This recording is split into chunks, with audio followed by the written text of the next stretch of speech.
All right, we'll go ahead and get started. Thanks everyone for coming. Today we're welcoming Luann Harrison from Gale. She's going to be doing a training on the databases that we subscribe to, focusing on some of the new databases that we just added this year. It'll be a training for about 3 hours, and I think we'll have a few little breaks there. There are drinks in the back, as well as some mints. Help yourselves. Restrooms through here. So thanks everyone for coming. With that, I'll hand it over to Luann. Thank you. Good afternoon. Like Michael said, my name is Luann Harrison, and I am a trainer for Gale. And as I was talking to Michael, I cover the western half of the United States. I actually live in Houston, Texas, so I travel out from there quite a bit. And I do a lot in California. California seems to be one of my biggest states for coming out for training. I did, prior to this, I did teach in the public schools for about 10 years, so I feel pretty good about understanding where you're coming from. In the school district, I taught both New Mexico and Texas, so I had a couple of different experiences there. But we're going to go ahead and get started and look at the resources that we have for you today. And we'll start off with our introduction, which we've just done. And then we're going to take a look at our learning objectives. We will go live into the products, which are your In Context series, which you have the student resources in context, the biography in context, opposing viewpoints in context, U.S. and world history in context. Then we can take a look at your GVRL, so you can understand what your Gale Virtual Reference Library is about. And then I'll show you some of the new functionality that we have in the Power Search and within that whole search there. We'll talk about that as we go through. At the end, we're going to kind of develop some activities so that you can go away with kind of an idea, something you can do if you're going to go out and be training teachers or students. Kind of give you a little something you can do there. Questions, do the questions all along the way, and then but we'll make sure we wrap up at the end and make sure we answer all your questions, get any feedback, and then I'm going to show you a little bit of some support that you have once you leave here today so that you know where to go in case you forget some of the things we talked about. Okay, that's what I had planned. Did anybody want to add anything to that? Okay, let's look at our learning objectives. So we're going to compare the ways to search, and then we're going to practice the use of some of the advanced search for document types.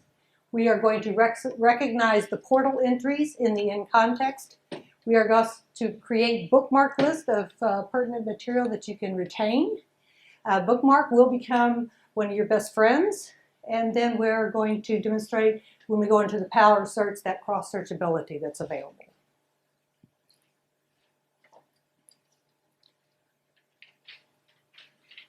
Okay, let's go ahead and get out and go to our sites.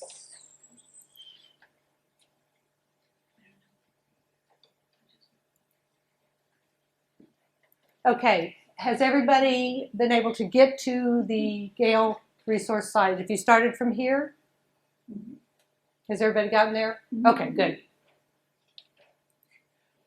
So when you first come in, unless you clicked on a particular one, it'll have a list like this.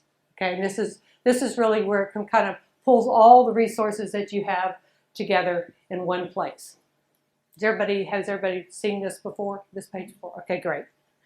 So let's go ahead and go into the student resources in context.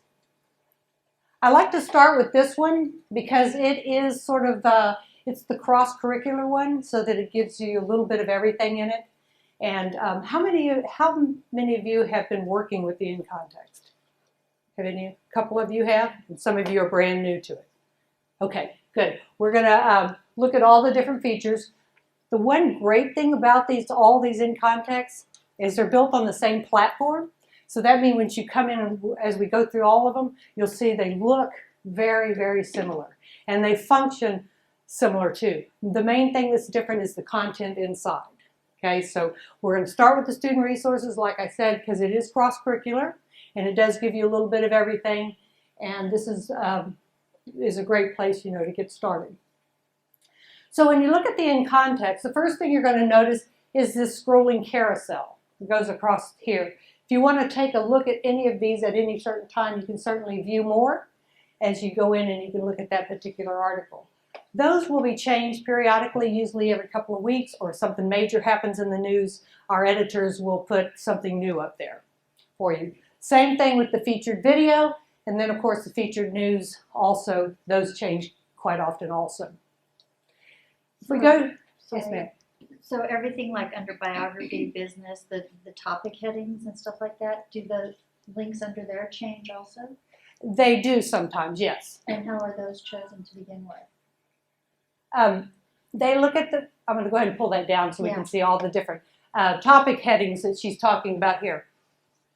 A lot of times they will pick the ones that are the most popular at the time. Okay. So if something new comes up and one of them becomes more popular than another, they might change it. Also, whenever, and there's none here right now, but we may see it in one of the other ones when we open it up, sometimes beside here it'll have a little green, it'll either say new or it'll say updated. So those definitely are, when those come up as being updated or new, they'll change those out and they'll become one of the featured ones on the front page. Like I said, we don't have any right now, but we will in one of the other categories. So these are all topic headings. And there's more than just 3, of course, under each one. But you can see, like I told you, it's cross-curricular. You can see things like geography, biographies, government, literature, social studies, sports, science. A little bit of everything is in here. Now what you can do, you can either click directly on one of these links if you want to, straight from here. Or if you want to, you can come up here and browse all the topics right here. I'm going to go ahead and open that one. And this, the first one that it defaults to is all. And you can kind of scroll through there. And I bet you what you'll find with some of these topic pages that they will correlate with your curriculum almost directly. Probably some of the exact things you have to teach about, you will find on these topic pages. And you'll be able to click on them and have good information for teaching those resources, those topics in your class, in their classroom, or for your gathering for your teachers. The other thing you can change directly from here, you can see you can make a list here, and one of the selections is if you wanted to see all the new and updated ones that are available, you can change there. Okay, so let's just go ahead and we'll just go ahead and pick one of the topics from this collection. I'm going to go ahead and close that top bar up so we have a little bit more screen. So once you open up a topic, and what we call these is each one of those that are listed under those topic headings, each one of these is called a topic, and it has what we call a topic page or a portal page. So when we do those, what we put in here is we put an image that's related to the topic, and then we have right here, this is an overview, sort of an encyclopedic overview of the topic. And if you click on that view more, it'll actually open up that overview. Now what's nice about this is that this is a great place to send students to start their research. It's certainly not going to be their end-all to the entire project that they're working on, but this is a great place to start because it's just going to give them kind of the basics and just kind of let them know what the whole overview of the topic is. It also will give them a lot of good things like if there's other names they need to research from there, they might find that, or some other terms that they might find, some subject terms that might help them branch out to make their research a little more complete. So I'm going to go ahead and step back out of that. And we do that by going on our topic tree, our topic trail, or breadcrumb trail, where it says topic. I'm going to go ahead and go back. So now then, you can see that it's laid out, and again, you're only getting like about the first 3. The first 3 reference, the first 3 magazines, but you can always go here, and it can tell you view all 22, or view all 90, whatever, you can get directly into those. Or you have on this page over here, and that will also get you into each section as you need it. So look at how this is organized now. So it really does break it out in, yes ma'am? Does it always have that little link at the top where on the iPad it doesn't, or the back You know, like the topic tree. Oh, the breadcrumb trail? Yes. When you're on here, it should always be there as you're drilling down. She doesn't have it on hers? Yeah, so we were just curious because it's not an iPad or that. We were just wondering. Yeah, it should be there. Now the iPad, sometimes functions a little bit differently, but on a computer, you should always be able to drill back. You know what? I'm not seeing a breadcrumb trail. None of you are? Yeah, there's no. I'm wondering if it's here in the. It's right up here. It's usually up. Let me go back. Let me go back. You're right. It's once you click the view more. Okay. Once you get into the encyclopedia part that you said. Yeah, once you have a place to go back to. Yeah. Oh, I see. Got it. Okay. We didn't go to the next step, so then we didn't see our. Okay. Yeah. That's a good question though. That's what we always want to figure out if we're all looking at the same thing also. So so it has it organized out here for you. So you've got your newspapers, you've got your academic journals, magazines. So it really does lay it out, and you know exactly where you can go. You've got related topics. You've got images, audio, videos. All these in-context resources are really rich with all this multimedia. So it's a great place to come and find, even speeches that you want to show the students, things like that. They make really nice, put them on full screen, and they make nice little multimedia visuals for the students also. So that's while they're organized out. Then we come down here, and so we've done a search on John F. Kennedy. So if we wanted to narrow this down, we could click in here and actually narrow it down. Maybe we wanted to do, something with just his presidential years, or maybe something to do with his assassination. If we wanted to narrow it down, we could put it right there. You also have some tools here.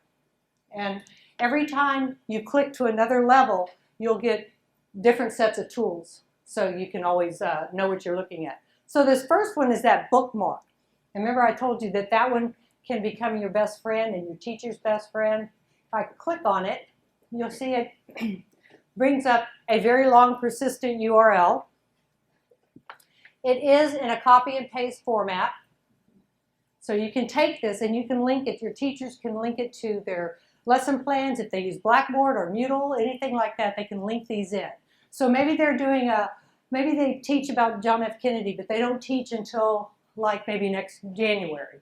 So they can go ahead and plan ahead, put this into their lesson plan, and then when they click on it, come January, because it's persistent, it's going to open right back up to this page. Okay? As long as they're on campus, it should open directly. If they're off campus, they may have to authenticate themselves with the password that you have for remote usage. Remember, your students can get to these 24/7 if they have internet access. Yes, ma'am? So it says select, and when you select it, does it automatically copy it, or do you have to do right-click and choose copy? You can click it and Right, do so select. now it's selected, but is it copied? No, then you're going to have to then copy it. Okay, so then you have to. Yeah, yeah. That just does it so you don't have Well, I to. just want to make sure that No, that's a people good are question. clear, because it doesn't say copy there, you know that, it just Yeah. says select, and so I don't want them to assume that if they've selected that they've also copied. Right. No, it's a good question. It's a good question. 'Cause, sometimes it's good because I'm always going through these and don't think about all the, sometimes because you just get used to doing it. So anyway, yeah, you do copy that. Okay. The other thing I was going to say about this, because this is at that search level where it's a whole search on JFK, when you do open it up in January, if there have been any new newspaper articles, magazines articles, anything new that would be relevant to this search, it'll feed that in. It's been added to the database. It'll feed that in. So you'll get that all new search. Okay, so that does refresh that search for you. Okay, so that is the bookmark.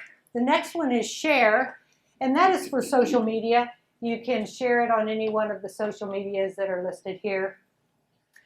And if you care to, as you can see, there's over 300 different types of social media. The next one is emailing. Now the emailing, you notice that the very first thing it says, required fields marked with an asterisk. So the only one that has an asterisk by it is who you're mailing it to. So whoever you're sending it to. But I will tell you that I always suggest strongly that you put a sender email in there also, even if you're sending it to yourself from yourself. Because especially with the security in the schools, it comes from, if you don't put one in there, it comes from Gale admin. And that's going to go directly to spam. So you'll never get the article. So I always suggest go ahead and put the same, or 2 emails for sure, just so you make sure that you get it. You can also change the subject. It's going to load it with the name of the article or the topic, depending on where we are. But you can change that if you want. And you can also write a little message if you want to remind yourself or who you're sending it to, why you're sending it to them. So you have some options there. So, how are we doing? Do we have any other comments or questions at this point? Okay, the last tool we have at a search is the dictionary. This will bring up the Merriam-Webster dictionary. And you just copy and paste the word in there, type it in there, whatever you want. Click it, it takes you to the dictionary and gives you the definition. Directly under that, you have a fact box. So you have a fact box about JFK, and it's just going to give you birth, date, occupation, and then you can click here and open up a few more facts, and it gives you a few more facts. Then directly underneath that, you have your multimedia down that right-hand side. Okay, I'm going to go ahead now and open up all of the reference material, which it says View All 22.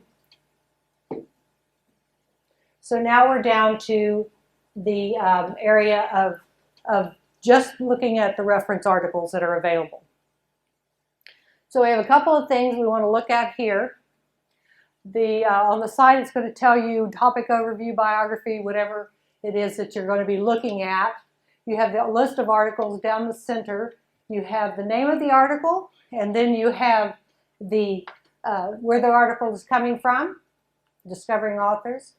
And then you have, as you'll notice, the yellow square out to the side. So when you hover over the yellow square, you can see that it's telling you that the content level is intermediate for this one.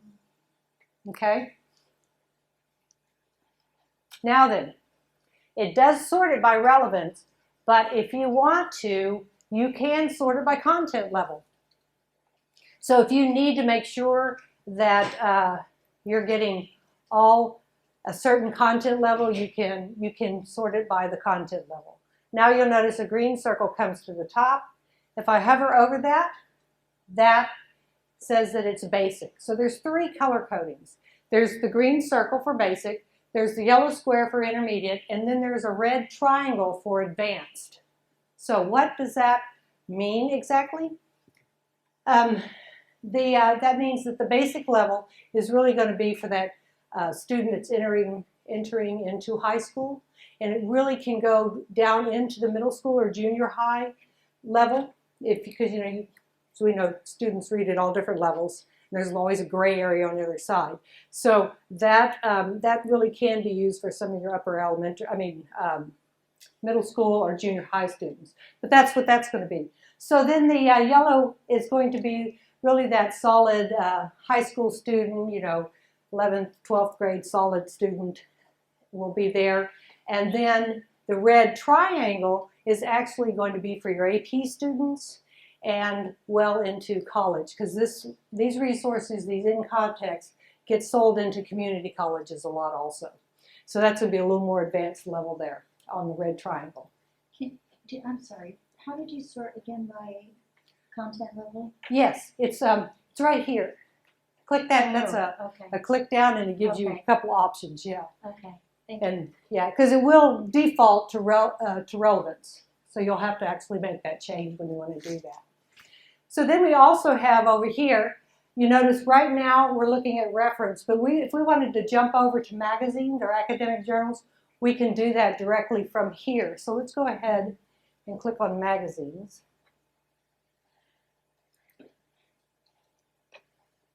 And so that brings our listing of magazines. Now, magazines, journals, and newspapers are all going to be sorted by date because you're going to want to know they generally think you're going to want to know the last article written is to be the ones on the top. With reference books, that doesn't make as much difference.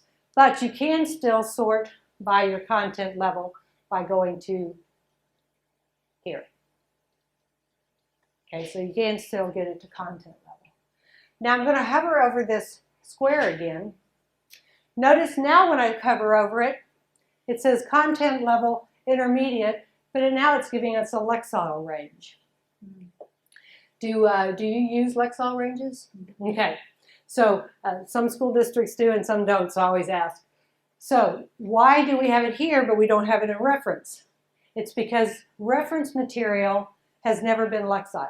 Because of the formula that Lexile uses for coming up with that reading level, it doesn't work for reference material. If it does, if they did it, everything scores way too high. You would think your kids couldn't read it. So that's not the case. That's why we do both. We give you a content level as well as when we can, we'll give you the Lexile level. So you have a little bit of comparison there that you can make. But that's why there's why you don't get that on the other one. So also down this side, again, you have the search within these results. So if you wanted to just search your magazines for something related to JFK, you could. You also have subjects, related subjects directly underneath that if you want to bounce off and do a little more research along the other subject areas also. The one thing we haven't talked about is the little button out to the side here where it says Save. So this is where you can build an exact personal list. So if you have, you know that one of your teachers comes in and asks you to get some articles on a particular subject, you can go through and pick out ones you think that they might like. Now, it's going to, if you notice right up here at the top where it says Saved Items, way up there at the top above the bar, it says 0. Right here it says 0 articles saved. As soon as I click the word Save, it says that it's saved, but you also notice you come back up here and it says we've got 1 article saved. Okay, so we could save a few. We can go back to our reference. We can save some more. We can save images. We can save multimedia. We can save journals. We can save whatever we want. And it's going to save it up in that little area while you are in the resource. So does that save just on that computer or does it save to your login? Okay, no, there is no login for in context. Right. Okay, what it will save, it only saves it while you're in the resource. Okay. So as soon as you close out, that list is gone. So now we have to talk about what your options are for saving, because you do have to do something with it. Let me ask you this. With your students, do you think it would be beneficial for the in context to have a login? Or do they have like a file district-wide where they can dump stuff in? I'm just asking the question. Yeah, I think because we just are moving to Google accounts, and so I bet they could just open up a Google Docs and or Dropbox, or they don't have Dropbox. they don't have Dropbox, but Google Box works the same way. Yeah. Google Docs. I mean Google Docs. You can you just drop I it? believe you can. Yeah, I have Dropbox, but I think Google Docs works the same way. Do you know, Michael? It should, yeah. Yeah. Yeah, that's why I asked, because sometimes school districts have places that they have the students keep them anyway, and then that way they don't have students logging in and then forgetting their login, all of that kind of stuff. So that's why I asked the question. Some districts say, yes, we would love for them to have a login, and some say no. So I'm just asking you. And it sounds like it really doesn't matter, because you probably will have them a place to go. Okay. So anyway, you do have to do something with it before you close it out. So let's go ahead and click on those saved items.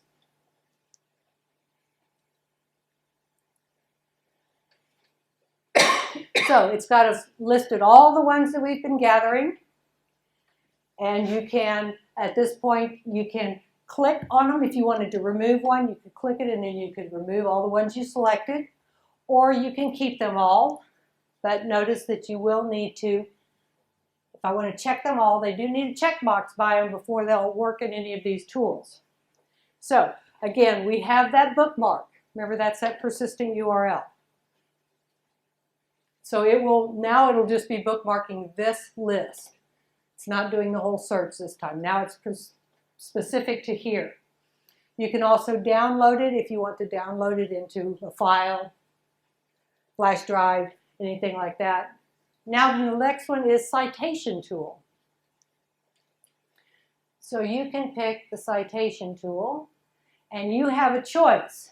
Do you want the MLA citation or do you want the APA? And I know that's going to depend on your students and probably the course that they're researching. So you have your choice though, and if you want to do the APA, you would just click here. You can download those. You can copy and paste them. Remember to copy again. Or you can export them. If you have any of this third-party software, you can export these into those also. And does that EasyBib directly go into the Google Drive then, if they have it as an app on their Drive? It should, yeah. I don't have EasyBib, so I haven't, but from what I've heard, it's pretty easy. It just kind of goes straight there. But is that the free app or is that the subscription? That's what I'm asking. I would imagine the free app is what. Yeah, if you don't have it as a district, they're probably using the free one. Yeah. Yeah, so, but yeah. But if it's an app, then it should recognize them and should flow right in. But like I said, I don't really have, I have never really worked with EasyBib that much. Why wouldn't you just copy and paste the citation right there? You could, yeah, you can. Well, because if it's interacting with your Google Drive, why take that step? If it's gonna, EasyBib is a Google Drive connection, and you can it just pumps it in for you. So one step. I think it'll help you manage your citations too. Dave will help manage Got a lot of them. them. Yeah. At least we were trying that the other day. It was an extension, right? EasyBib is an extension. And an Yeah. app and an add-on, so you can do it ways. Okay. Okay, so what they're saying basically is that there's they're talking about the app Right. and the subscription, whether or not, which way it works. I guess that's concise enough. I think I've been forgetting to repeat the questions. Yeah, it's working. It's working? Oh, okay, it's picking them up? Yeah. Okay, good, good. Okay, so that is your citation generator on your list of tools. You can also email the list. Again, it's going to work just like we looked at. We don't need to go back into these every time once we've seen them. And then you can also print the list out if you wanted to just hand somebody the list printed. You could do that also. So that is how you would make an individual list and then what you have to do to retain that list. Are there any questions or comments about that? Okay.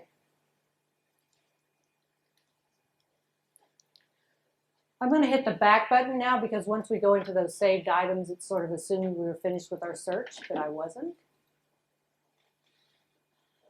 All right, so I'm going to actually now click on an article.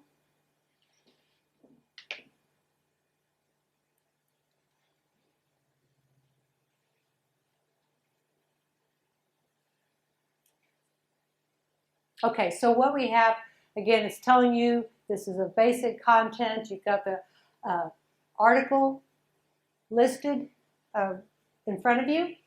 Notice that we also have, you'll see the Soviet Union. It looks like it's a hyperlink. It is. If you open that up, it's going to give you a link to some articles within your context resource that would pertain to Soviet Union. So it's kind of a linking process within the resource. It'll link those together. And if you clicked on one of those articles, you'll notice it does open into a whole new window so that you don't lose your original article. You know, it's kind of, you know how if you go to Wikipedia and you click on a link, it'll take you, but it takes over your entire page. So if you link from JFK to assassination and then so on, you can't get back. It doesn't open in a separate window. So you could start with like Ben Affleck. I mean, you could start with something like global warming and end up at Ben Affleck and not be able to get back to your original search. So this way, it's keeping those for you, so you don't have to scramble back, or go redo the search.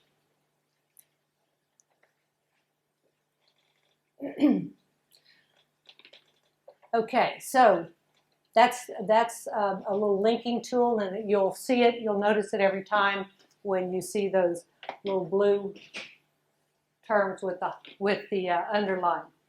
So now then, as we open this up, you'll see we have a whole new set of tools. Some of them are the same, but we've got a couple of new ones now. We've still got the bookmark. We can still download. We can still share. We have the citation tool. Now it's just going to be for one article. We have the email, print, dictionary. But now we have a translating button. And if I click on translate, you can translate into any one of these languages. I'll go ahead and pick Spanish. Be sure that you hit translate.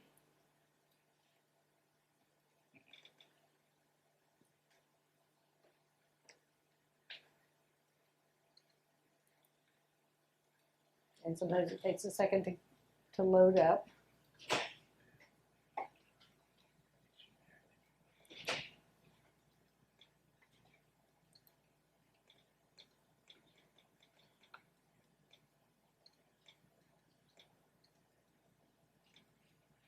So this is where I was showing somebody this the other day, and we translated an article into Spanish, but when we went to listen to it, it was still reading in English. Okay, let's get there. Let me get there first.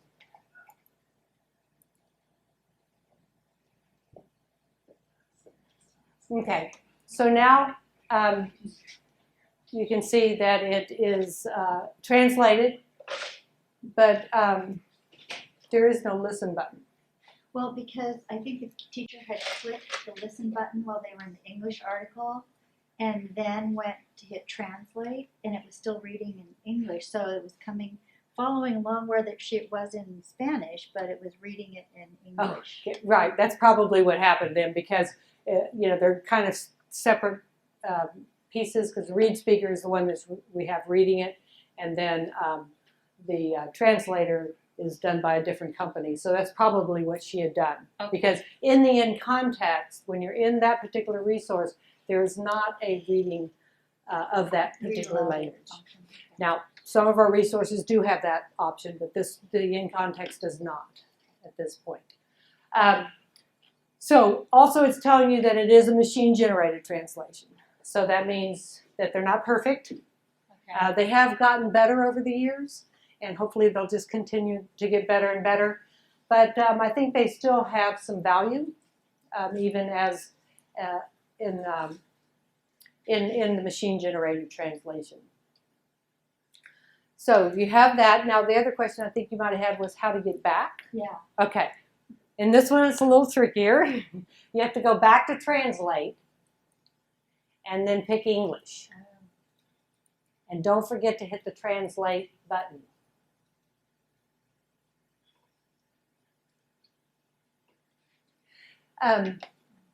So when you were doing that, did you find that to be a little bit cumbersome because of that? Yeah. It just would have been easier just to have, like where it says listen, to have another button that says back to English or something. Right.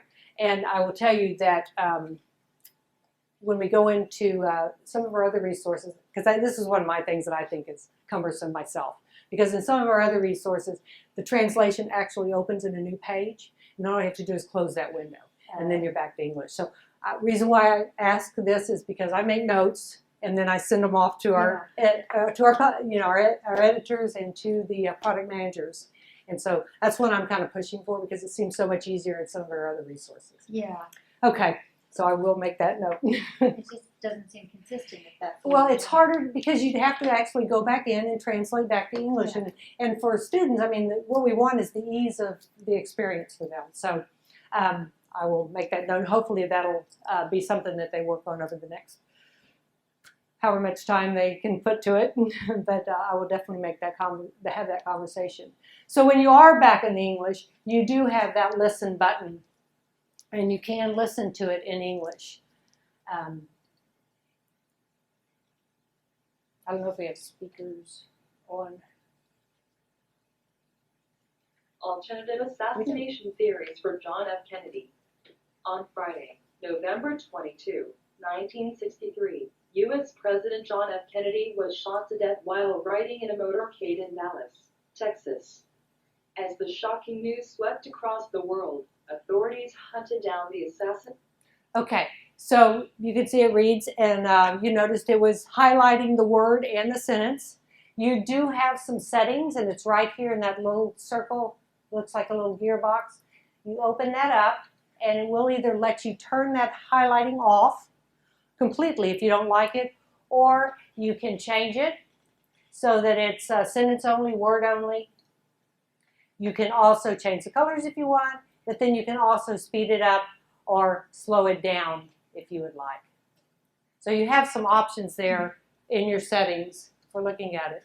So this is, in this version, this has a lot of great, uses in the schools, because you can either have students who, as we know, aren't reading on grade level. So even though they need to read this article, but it's going to be so hard for them because they're going to have to struggle through every word, they can listen to it. Okay. You also have students who maybe are English as a second language. They're still not up to that level, so they can listen to it. Also, you have visually impaired. You can turn that on and have them listen to the article. So you have a lot of different uses for that read speaker and listening to the articles. Let's see, so that's the end of our tools. So any comments or questions about that? How many of you think find that a useful tool, the listen tool? Okay, good. Especially if you can't sleep at night. Something that's boring for you. Sorry. It's not boring, it's all good. But just was thinking, if I really want to sleep well, I can find an article that would put me to sleep pretty fast. So you use this sort of as a sleep tool. No. Okay, so what we did, we got to this one by actually just drilling down through the topics, right? So let's go ahead. You can also, of course, type something into the bar up here. And you have different ways. It's going to be defaulting to searching all, reference magazines, whatever.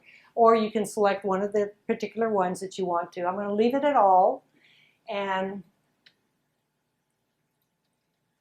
notice when I pull this up, notice that the very top one, energy and physics, is bolded and italicized. Okay, see how that's different from the others down there?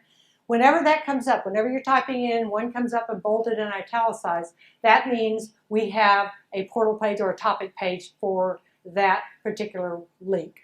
So that means it'll have that picture and have that overview and be laid out just like we saw before, okay, on the topic page. That's how you can tell the difference. So since we did this, we know we've looked at a topic page. Let's go ahead and click down to the next one on energy where it doesn't have a topic page, so you can see how that lays out. First thing it does, it's going to suggest topic pages. So they're saying there is a topic page for energy physics, renewable energy, and solar energy. So if you clicked on those, they would take you to the topic page for those particular ones. But since there's not, that's not what you're looking for, then here it's laid out in the same way before, only it's just in a string. It's not put as nicely configured as we do on the topic pages. So how does something become a topic page? That is, like I said, through the editors, and they watch the statistics across the nation in each of the resources, and what students are searching. And so when they see the same thing being searched over and over again for, for a long period of time, then it can become a topic page. So they're assuming that since this one's being searched all the time, that this is probably either in the curriculum or something, so it needs to be a topic page so that students will have those. But just because you look at a list of the topics and you don't see what you're looking for, go ahead and put it in that top one anyway, because there's probably information. It just maybe doesn't have a topic page, but you can still get a lot of good information on it. So Yeah, I was looking at climate change, and there's no topic page for climate change. It's global warming. But if I was a kid that really didn't know much, I would have done climate change versus global warming. So when you type in climate change, that's a good one. Let's try that.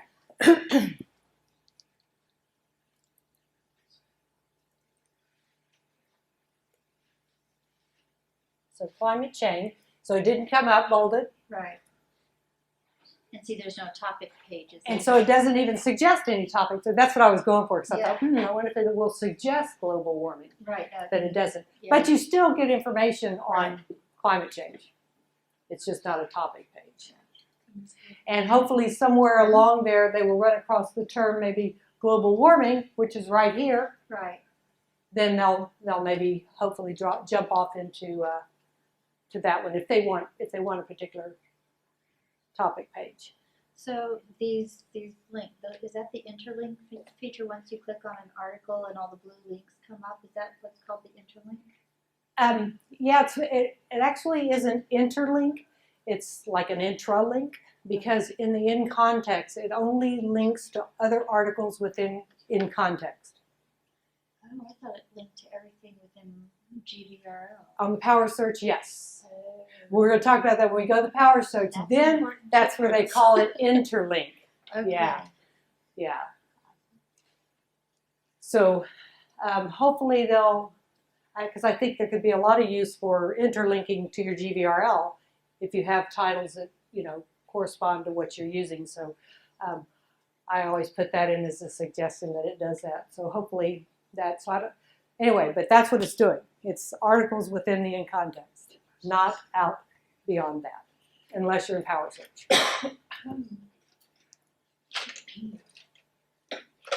Okay.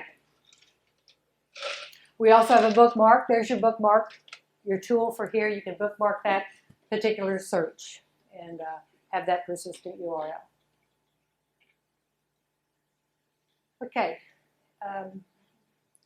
Any questions or comments? Okay.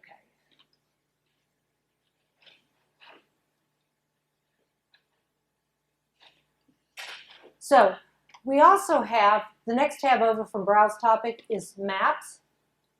Now this isn't like you think of traditional geographical maps. These are statistical maps, and there's not a map for every topic, but here's your alphabetical listing of the ones that are. So we'll go ahead and go into that global warming one.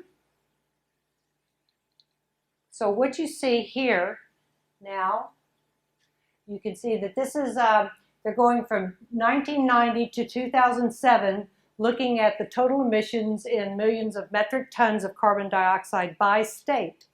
You notice the key at the bottom tells you that if the darker the color, the worse the emissions. And if you hover over the state, it'll tell you. I'm sorry, I'm lost. I only get AIDS. Where did you get global warming? There's a little tab right here. See the arrow? Did you? Like, why am I not getting? I was with you there, Sharon. Thank you. Right there with you. So that's I'm on AIDS. absolutely. Because as we're going through this, and if I'm moving a little too fast, just Well, no, let me. I'm just No, slow. you're You're not moving too fast. I just missed that piece.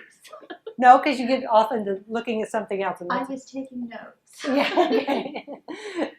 That's fine. So then you see down the side here, you can go ahead and check that. So you can actually do a comparison year by year to see whether or not the state's getting better at their emissions or worse at their emissions. You can download these into Excel. And then at the bottom, you'll see where it says more on global warming. You click that, and that will take you directly to that topic page on global warming. So it links you right back to the entire topic page. So, like I said, there's not a statistical map for every topic. But if there is one, when you open up that topic, it will reside right here on that right-hand side, and you can get to it.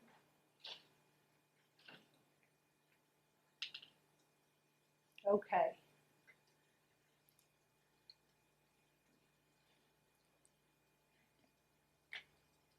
Let's go ahead and look at the advanced search before we go into the other two tabs. Right under here, right under the search bar is the advanced search. And the top line is going to default to keyword. And for Gale, what keyword means, it's going to search the title, the citation, the subject headings, as well as the first 50 or so words of an article. So it makes a nice middle-of-the-road kind of search. You've got your Boolean operators, and then you do have a drop-down that lets you change your search if you want to search any of these other ways here also. You can add rows. You can add probably as many rows as you could want. You can limit to peer-reviewed. Also, you have document type, publication dates. We have document types. Document types, there's, for example, let's go E. Let's go experiment activities. Once you pick on whichever ones you want, you need to make sure you add them to this side over here. You can add more than one. You can add several of them. And you can also come down here to specific content type. And then you can also limit it to your content levels by basic, intermediate, or advanced. Or you can also put that Lexile range in there. So since y'all use Lexiles, you may want to, actually use a specific range. Is there a way to set a default so that it looks for only full text articles? Yeah, in the in context, it pretty much does. But on the power search, I'm going to show you, I can show you later how to get that to set To the default? to default, yes. Because that's, at this level, high schools, you want, especially in that power search, you want it to default. Okay, so here we go. We are looking for experiment activities, and let's go ahead and put a term in. Let's say electricity.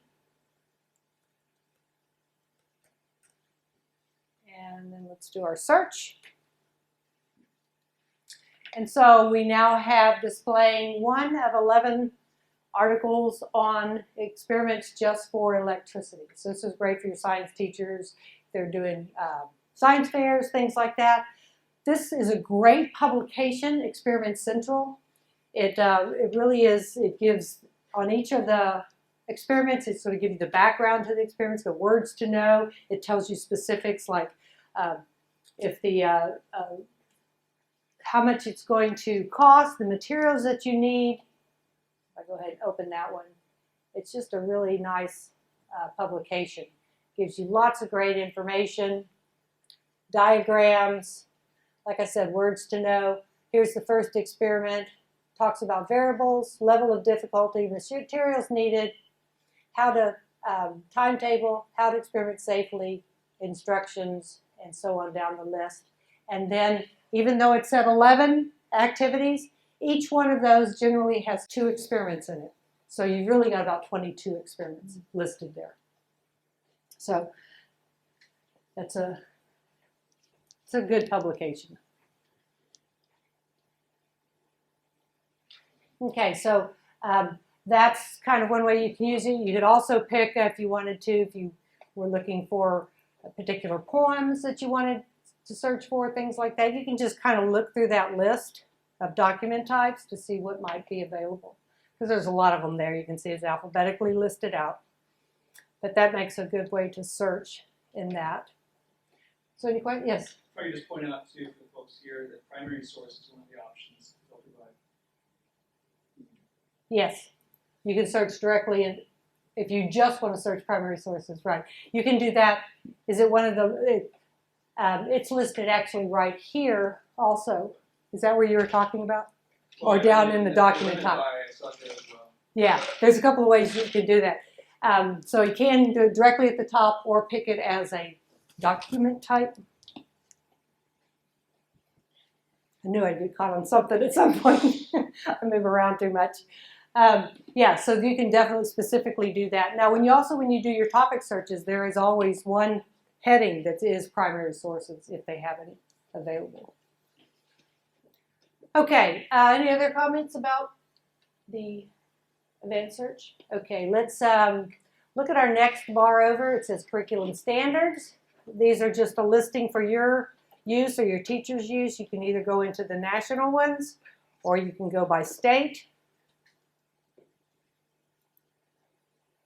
And on this one, because it is sort of cross-curricular, you're going to have all history, science, and the Common Core ones for English, language arts, and you've got it in both middle school and high school listed here. And it's just a drill down.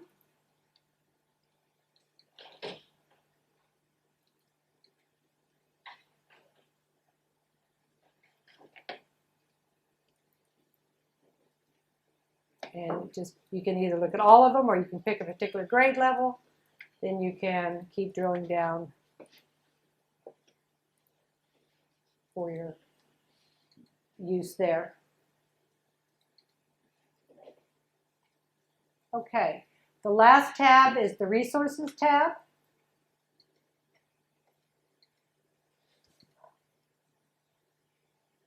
This is just general information, but right here,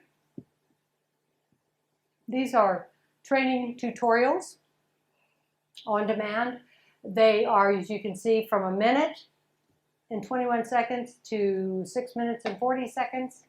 And they talk about all different areas. And this is relating to this specific resource. So they're very well done. They're very short. They're very visual. They walk them through page by page, show them how to do things. You can also, if you want, you can take these links and add them next to the resource and have your students use them or your teachers use them. If you need some quick reference, you don't have time to sit down with them, but they need to get started, you can certainly let them use those on-demand tutorials. So a lot of libraries are doing that, putting them right next to the page, right next to the resource so that the students can link to them. You can read a little bit more about those, a little bit of information about those reading content levels. There are tip sheets. We'll talk about our Gale apps later. You have the teachers come here. They can get free lesson plans. They are written by teachers. And then there are also some tools for students getting started and wrapping up. Gives them information about writing a thesis, sentence, a conclusion, things like that. So it's just a handy resource in that. So it's right there under there. Okay. So pretty much that's how you use the student resources in context. Any comments? Questions? Feel pretty good about that? Did you say for the videos you bookmark? You add the bookmark to For which one? for the training videos?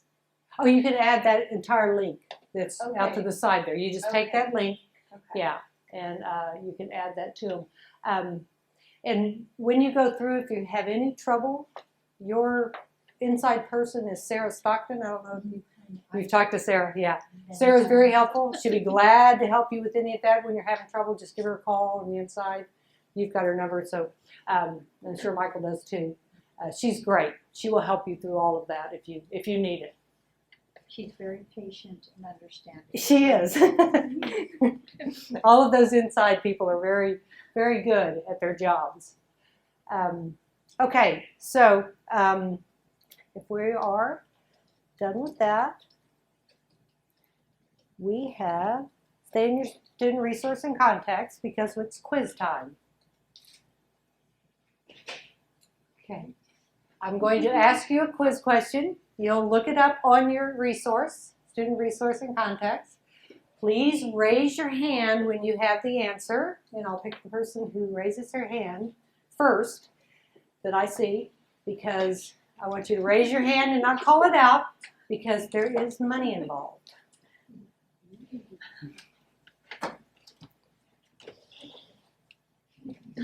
Okay, what is the name of the main character in Arthur Miller's All My Sons?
Yes, ma'am.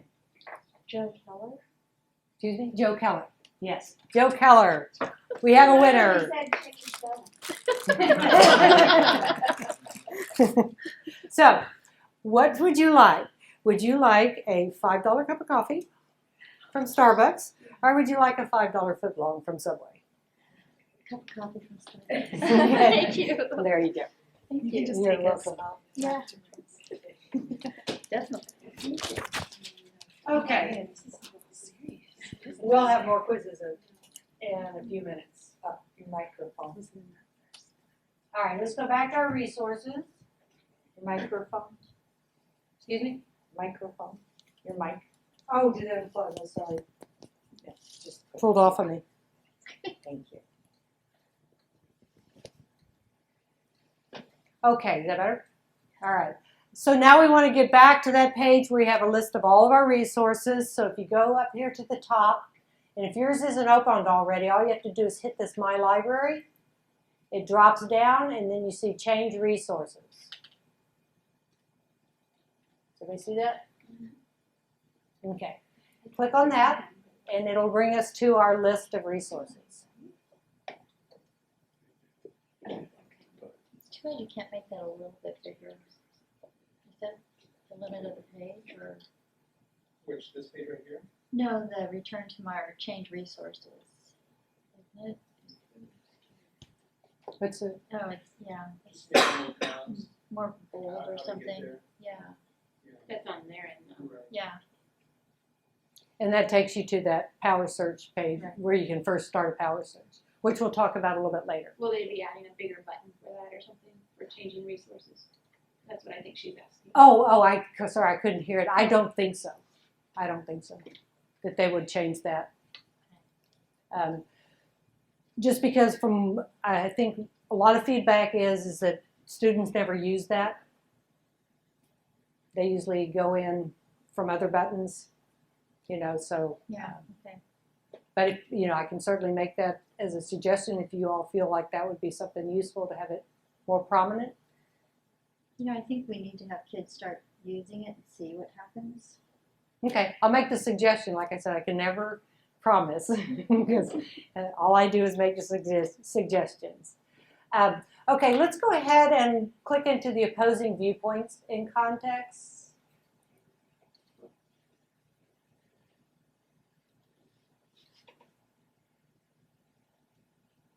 And now when you see this, I'm going to go ahead and click that so it goes up. See how it looks exactly the same as the student resources in context. The only thing that's different mainly is the content that's inside, but it's laid out exactly the same. And it has the same functionality with all the tools at the various levels. It's got the same functionality. There's two differences you'll see, and the one is right across here on this bar. Notice that it says viewpoints, instead of, I think we went to reference after that. But if you do the drop down, you still have, I think you have statistics on this one I don't think you had statistics in the student resources. So you've got a few things there that are different because it's in the in context. And then also your topic headings are different. All of these topic headings are different.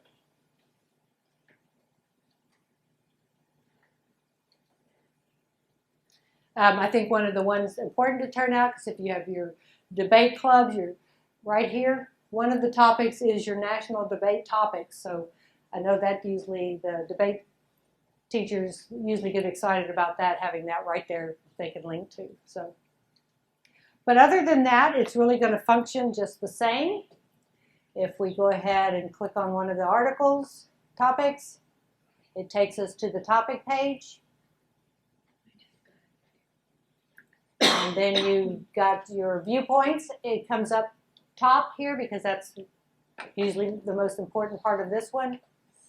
And you can view all.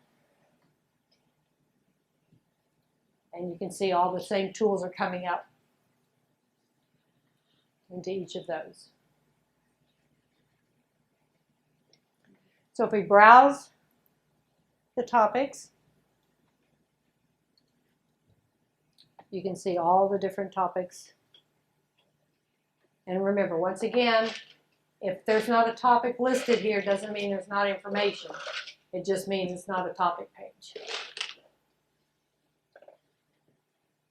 So is there any particular topic you would like to look at here, or you feel pretty good about it? It does function really just the same as the other one. And that's what's nice about these, because then when students move from one to the other, they don't have to relearn a whole different resource. It's nice. Okay, let's go ahead and scroll down and get my library and go ahead and change resources.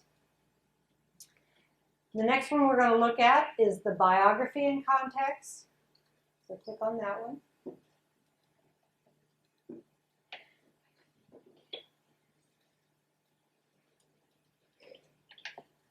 And again, what you'll see the differences are right across here on the search bar. Notice the titles here. It's name, occupation, nationality, birthplace, deathplace. We also have the topic headings are different. You've got all actors, American first ladies, business leaders, religious leaders, writers, singers, people in the news. Now then, you're seeing where new comes up. And new comes up. And new up there. So, like I said, sometimes it'll say new, sometimes it'll say updated.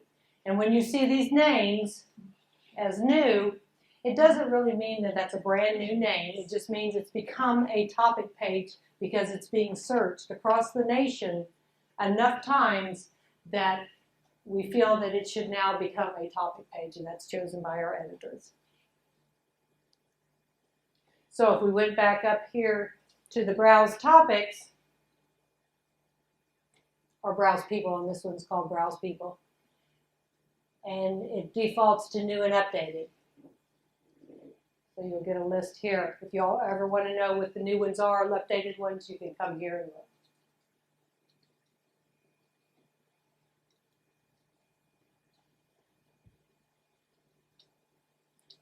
But again, if we just click on one,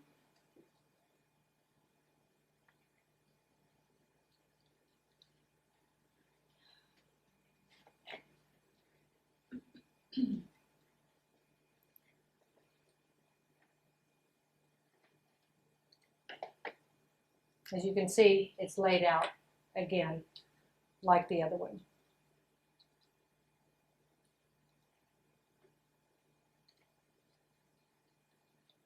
Okay. I'm going to go to the advanced search on this one because this advanced search is a little bit different on this one because, and you'll notice it says it right there when you open it up.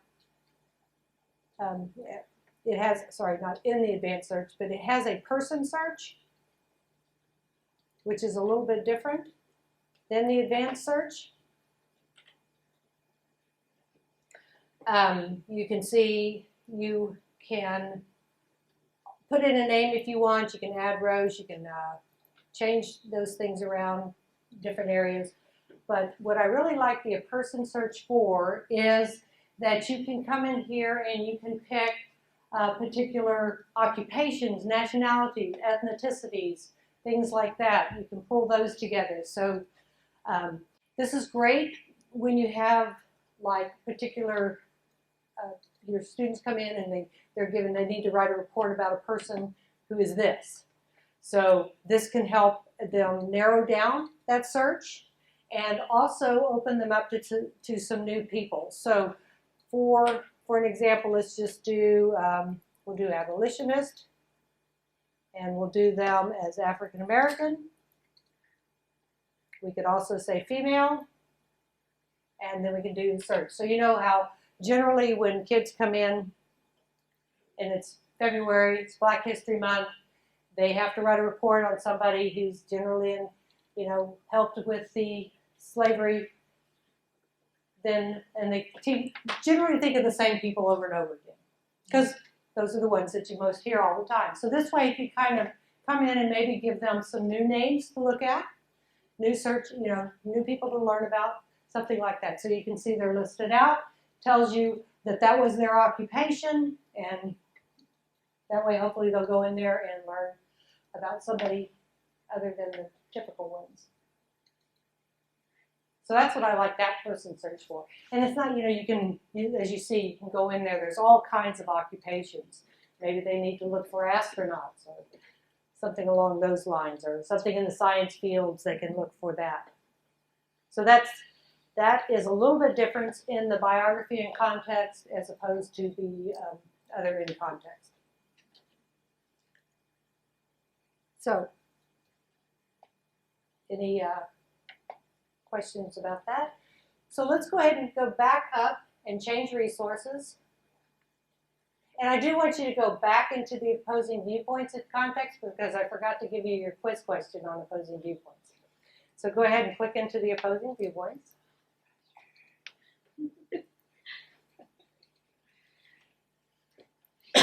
And again, raise your hand when you have the answer. Is everybody in opposing viewpoints? Mm-hmm. Okay. If you've already gotten a prize, you can sit back and relax now. I We'll might give have everybody to a search it chance. anyway, I just won't raise my hand. Okay, search it anyway, just don't raise your hand. Okay, list 3 issues that fall under law and politics topic heading. That's an easy one. Yes, right back there. Capital punishment, Libya, and self-defense laws.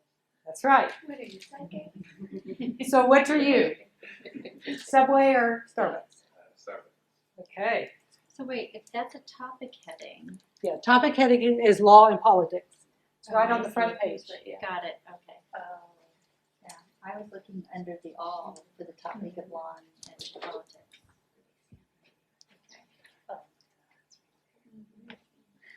I clicked through the header, so I had more options. But you, Because I didn't want to just list the ones that were on. Oh, I clicked those issues because I- I didn't see it right there. see, I But then I put, didn't see it under law. right, but then if you change view all to, that right there, then you'll see.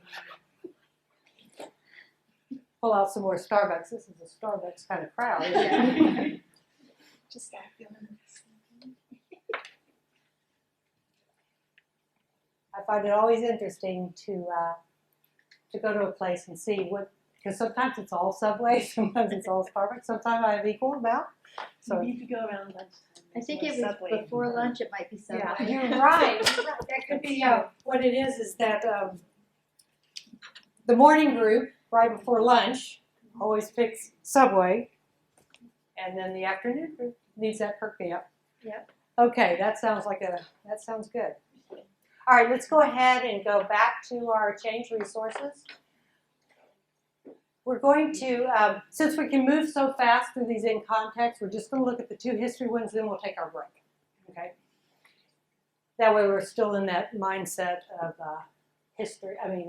in context. So we're going to do the U.S. history and context first. And again, you see how it is laid out exactly like the others. Your topic headings are different, as you can see, but it functions the same as the others. Notice up here, it does have a little bit different organization also, depending on what you want, they feel is important. But again, So if you click the button that says both US and World, that's searching both those databases at the same time? you should be searching both. Oh, that is nice. Okay, so again, this one does give you those browse topics, curriculum standards.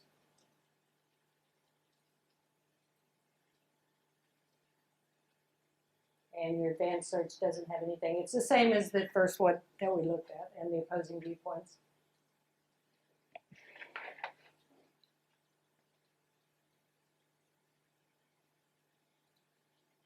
Okay, so we'll just click into one.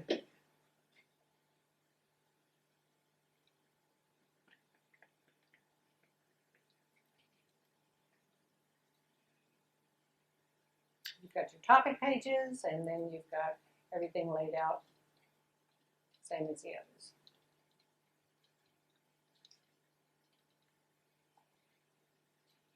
Can I ask a question? Mm-hmm. Sure can. Next question. So on the first page, I just saw this little article, Campaigns of the Imagination. So I click on that under Civil War times, and there's a whole bunch of illustrations that were omitted. Is that because of copyright? So see right to your right where it says Civil War times, all the way in the gray bar at the bottom.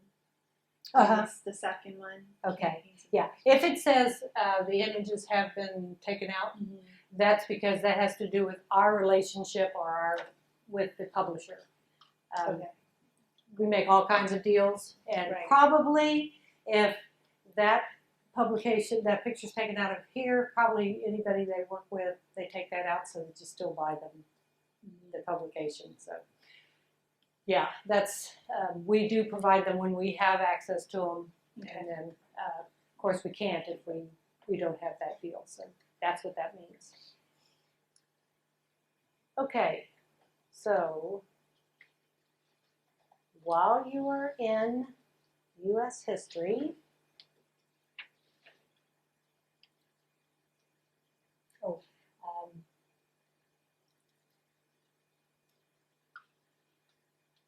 wait, I think maybe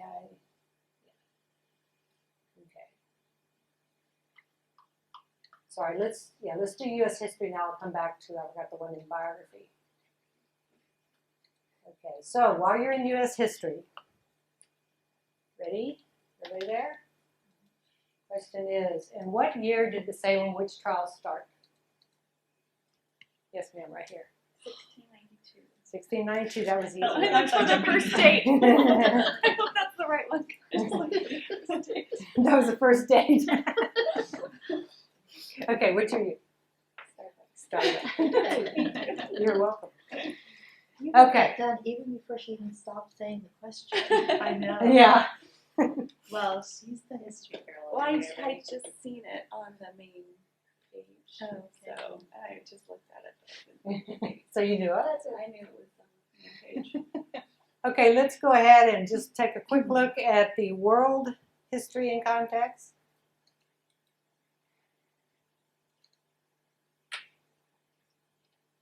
And you can see, again, same exact thing, laid out the same way. This makes it very, very easy for your students to get around. The topic headings are different.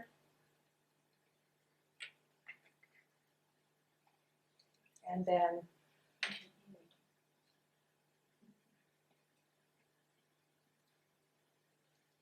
so any questions about any of that so far? So you've made it all very easy for kids. You made it very laid out, very consistent, visual, and it's not hard. But how do you get them to use it over just Googling it? Yeah, and that's a difficult one. I mean, I don't know that I have a surefire way to do it, but I mean, I think it's just a matter of training them to go there first, go here first. If you can't find something here, then maybe they can go out to Google. But the thing about it is part of it is how it's laid out. Like when you do a search on Google, you just get a list of 1,300,000 and something articles, and there are no they don't have reference books here. They don't have magazines here. They don't have your videos here. It's just all in a big stream. So your students, if you can train them to know that they might miss something, and then they might, of course, then the first things that pop up usually are Wikipedia, and although Wikipedia has gotten a lot better over the years, it's still, the accuracy, is still somewhat of a question. So, and that's usually what pops up first. Or if they search about a state, a lot of times they'll get the county records or something, or a state site. This just makes it easier for them. I don't know how. I mean, you guys may have better ideas when you're talking to your students how you push them. I know I've heard a lot of people say that they just tell their students they can't go to Google until they've tried the resources. And then they have to show that they can't find anything in the resources. It's just training. You have to have You have to have the teachers. Teacher buy-in. Yeah. And so then a lot of that, I mean, is just being, and believe me, I know, the time limit, the time constraints on getting to your teachers and them coming in and responding, or, not shoving the kids in there and running off while you take the class is hard. It's hard. I mean, I know that's hard but when I do get in front of teachers and I show them these resources, and I know you all will probably roll your eyes, one of the first questions I'll get, how long have we had these? Yeah, exactly. You've had them for 5 years. I didn't even know that. Yeah. Well, we all know. Then you see the librarian roll their eyes, like, how many times have you told them? Yeah. Right? But they don't know. They need something, but they're real excited once they see it. Sometimes it does take an outsider to come in and point them out and show them, that it's a problem. I don't know that there is a real good answer. But Yeah, we did some PD with it just last week, and teachers were asking me, is this new? And I'm like, no. Right. Just trying to help you become more familiar with what we have. Right. Yeah. And then, then the turnover, when I don't know if you guys have a lot of turnover, but if you have a lot of turnover in your teachers, then it's a constant battle trying to get them on board with it. But those are the things that it does take. And, now, we do have a couple of really good elementary resources, the Kids Info Bits and the National Geographic. And I think if we can really, it's like everything else. If you can just start them when they're young, and get them to use the library resources instead of Google. Does Kids Info Bit look anything like any of the in-context resources? No, it's really simple. Yeah, but it still has problems. Do we have this? No, you don't have it. You don't have it. But I'm still saying that I don't think they've updated it enough to make it relevant. Have you seen the new interface with the pictures? Yeah, we Okay. explored with France, for Okay. example, and the Eiffel Tower still does not come up as an image for France.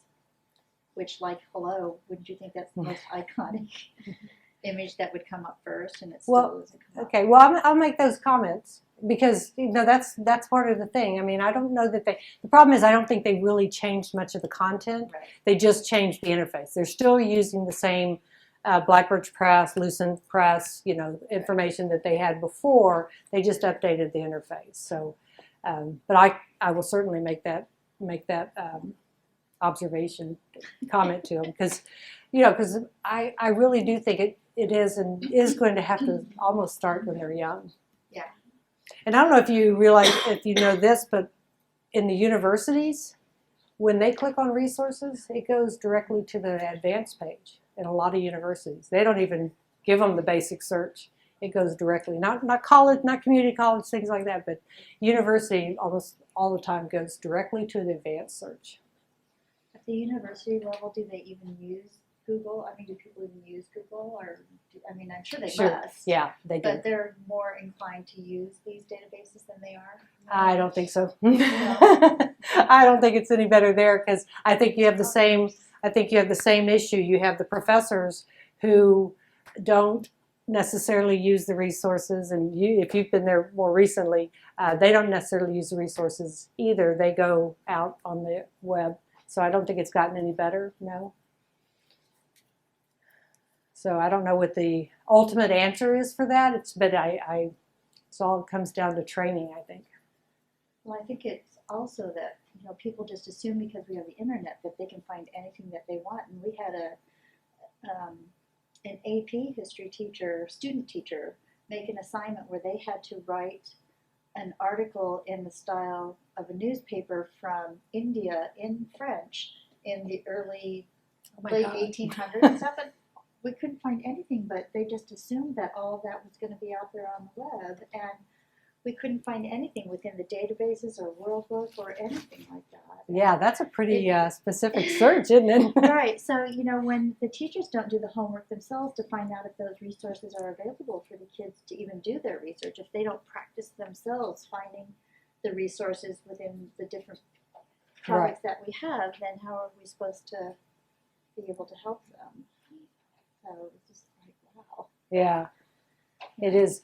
Yeah, I mean, it's a constant battle, and I think I know when we first put on electronic resources, at first the teachers were like, oh, we can't use that because we can't use the web we have to have a book, we have to have a magazine, and I think we've won that battle over the years, that they understand now that those are resources that are in those databases. But so I think again it's just going to take some time for people. I know the school districts are pretty good about blocking stuff, but I remember when Hurricane Katrina happened, and as one of my searches one time, I went in and just put in Katrina, because in the South it was just known as Katrina. It wasn't Hurricane Katrina, it was just Katrina. You'd be amazed what you get on Google for Katrina. And so, that was one of my points, was to say, this is what you get. So, but I know schools generally block that stuff now. It's pretty good about that. But still, you still have things that can crawl across that you really didn't want your students to look at. So anyway, I don't think I'm going to solve that problem for you. But if you think of things, please let us know, because we would like to, we would always like to encourage that also. But we should take a break now so you can get up and start moving around and get partake in your liquids back there or whatever you have. So something to drink, and then we'll come back. I And know where there is coffee. If anyone wants to follow for coffee. okay. And I assume that these are the Gale virtual. They have this in every. Okay. All right, let's go ahead and get started.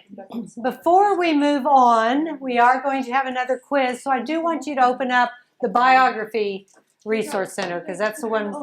We have two more questions, two more quiz questions. This is why I don't win these things, because I'm just as bad as my kids who always get in trouble I for know, talking in class. You put teachers Where do in you the think they get computer it lab, from? and they're just as bad as the kids. They're off in 50 different directions. And like, what did you say? Where are we going? It's me and Tracy now, right? Yeah. And Michael. And Michael. Yeah. Aw, you should Come on, do where's it your too. spirit? Okay, is everybody in biography? Yes. Okay, so raise your hand. Here's your question. Oh, yes. Sorry. Is it biography? Yeah. Yeah, okay.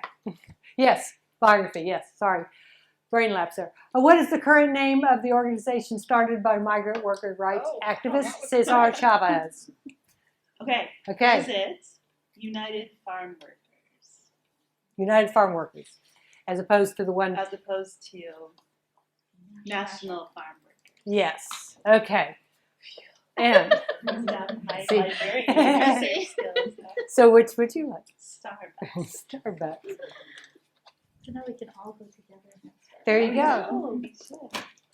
Okay, one more quiz. It's Tracy.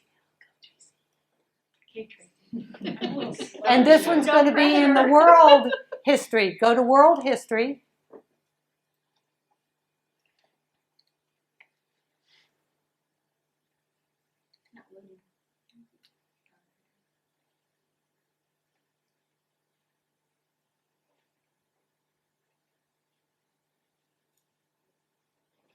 Everybody there? Yep. Okay, here's our question. In what city was in France was Joan of Arc born?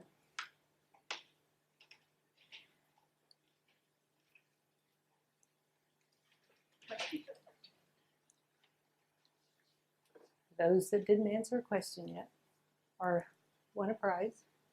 I like the little fact box on the bottom. Those are nice, aren't they?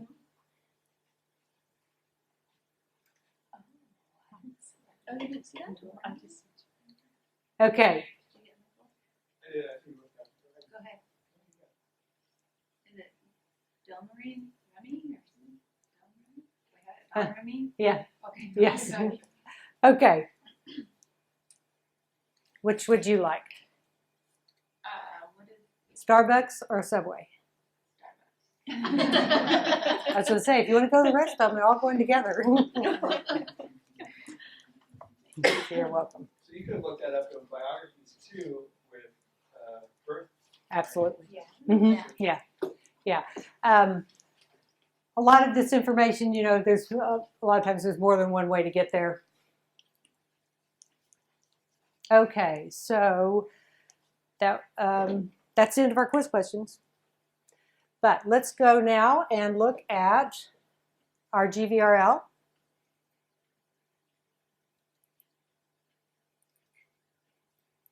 So again, change the resource. Okay, so are these GVRL that we have at This- our sites and here at the county office of ed? They are, you probably will have to tell me that. Do they go, is this, everybody has it at their own sites or is it just through the county? All the districts should have access to the same collection. Okay, Is this the one that they gave free because they were voted the best database thing? Should be the same, yeah. Okay.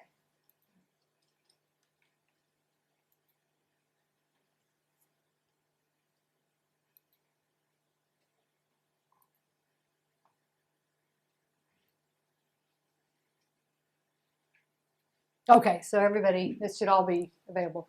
Now, let me, with that in mind, does everything purchase through the county for the schools? Or do they have their own individual? San Luis High had some of their own individual titles, like novels for students for several years before we got the collection from Gale. But do you purchase them on your own or is it? No, I Everything. do have some Gale books that I'm going to purchase something. I got some at ALA. So Okay. I'm going to purchase something I think more in the science Okay. area, but otherwise not really. But for the most part, the county pays for Right. everything. Yeah. Okay, that's always good to know just how y'all work at it. There's like 100 different ways to people do those. Okay, so your Gale Virtual, how many of you have used the Gale Virtual Reference Library before? Okay, just a couple of you haven't. Okay, good, so we won't, this won't take too long. They are your ebooks, so all the reference books that used to be on your shelf in the library are now available through ebooks.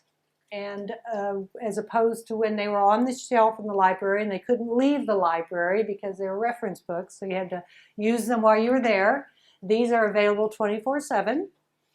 So anywhere a student has access to the internet and a computer, they can get to the Gale Virtual Reference Library. It is also unlimited simultaneous users, meaning that you don't have a restriction on how many people can be in the book at the same time. So a teacher could actually assign an article in a particular book to the entire class to read that evening, and they will not ever get a, sorry, that book's checked out, sorry, you've hit your limit of users. You will not get that. They are unlimited simultaneous users. So it's available whenever they need them. As you can see, it's broken out into your different subject areas. Let's scroll down, and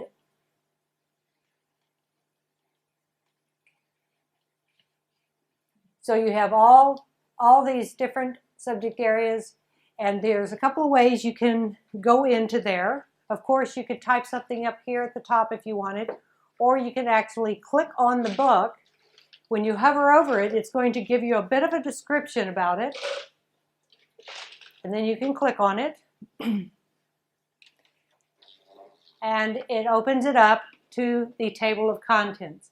Now, we do have a new feature. I don't know if you've been in there since we've had the new feature, but this one right over here, you can actually browse the book now. So let's go ahead and look at it that way. So click on the words Browse Book.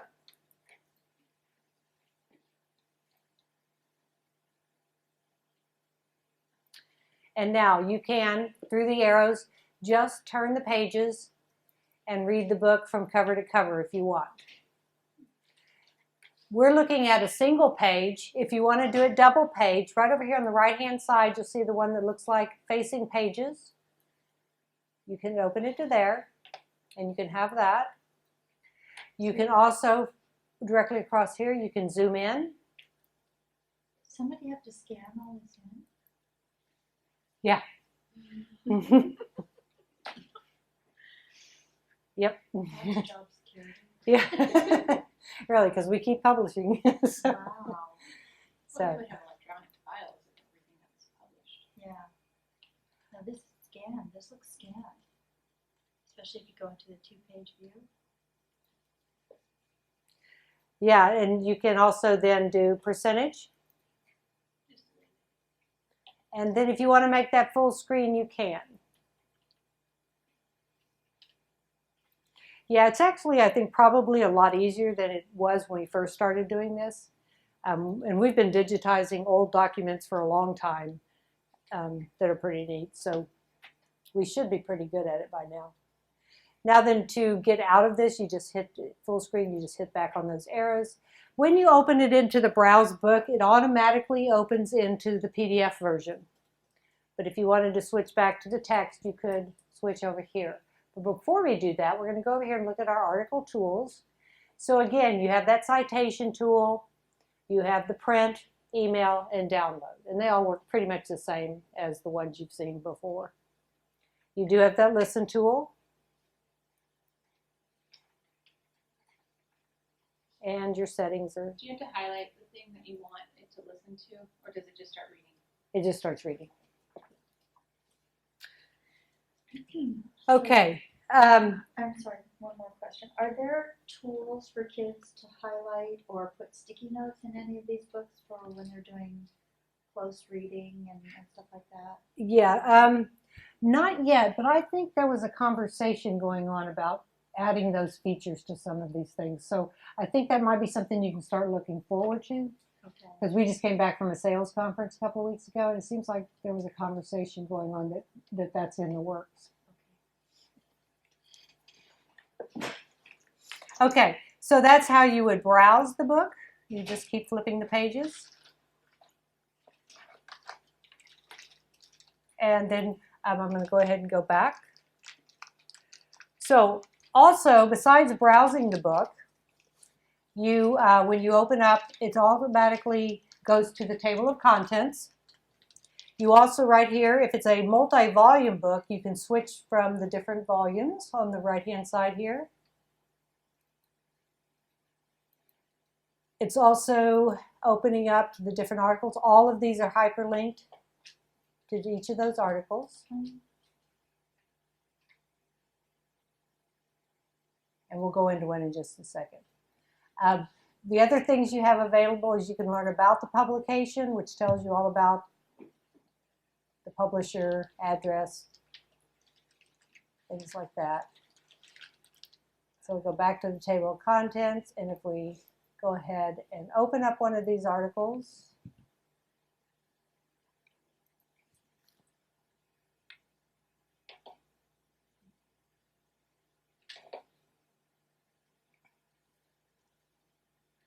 So if you're trying to look at this on your tablet, for example, using the app, and you open up a book and try to go in, is that more of a glitch? or it's just taking a long time to load. So you might leave it there, just let it see how long it. Okay. And if, I mean, right now this is taking a long time to load.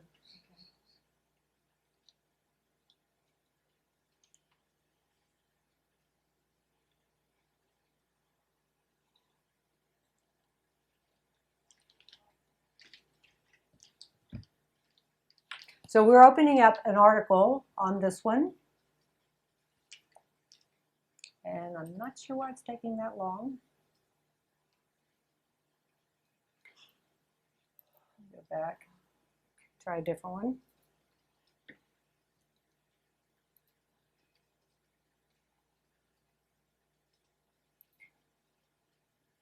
Okay, so this one loaded fast. Sometimes I find that if I either refresh the page or go back, then sometimes it comes up a little faster. So anyway, now we're at the article level. And so when it opens up, when you're drilling down this way, it automatically opens up into that text version as opposed to the PDF like you did in the Browse the Book. So you get a lot more tools available when you're in this version. If you see them right across here, again, we have print, email, download, citation tool, translating the article. Now this one, like I was talking about, see how it's going to open in a whole new page. So you actually have this open another page. So I told you you can close the window. You don't have to do that. Translating back, like we talked about, is kind of cumbersome in the other one. But you also do have a listen button in that language.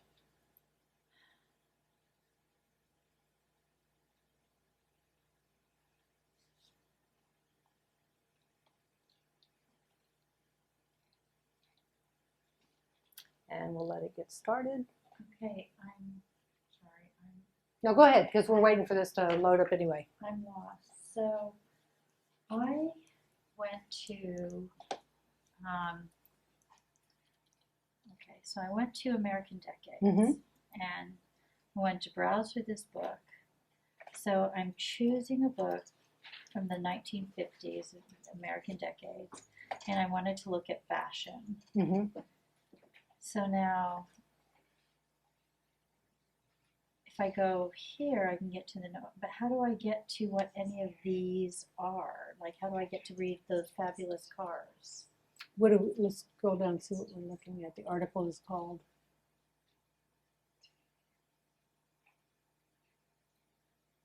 So step back a minute. Take your back button. Okay, because it looks like you're. Where did you go? Which one did you click on? Do you remember? I went to fashion. Okay, open that up. And then it came right here. And then if I clicked on overview, Yeah. Let's see. Go back a second. how do I get to, like, where I wanted to go was those fabulous cars Okay. on page 162. Yeah. That was in Fashion. which one? Oh, right there. Right So there. you do this. Oh. Okay. So now then, where was it? The 50s? Yeah. Okay. And then which? Those fabulous cars. Yeah. So what you did was you kind of Oh. bypassed the link, so then it was just listing it, and See, if I was a kid and was trying to use this and figure that out, I'd be really frustrated. That's what I was just saying too. And I would quit. yeah. Okay. I Well, would- I'll make that out there. It is a drill down process. yeah.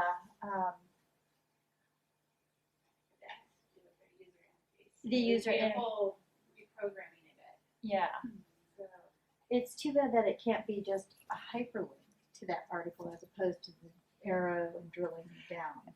Yeah. Yeah. Okay. Just Okay. yeah, because I guess they're trying to like compress it so that the Right. page isn't just like scrolling down, down, Yeah. down, down. They kind of buckle it under the arrow, so then Right. you open that up, and then you can click on it and get to it. So, that I can make that again a note about the cumbersome of it.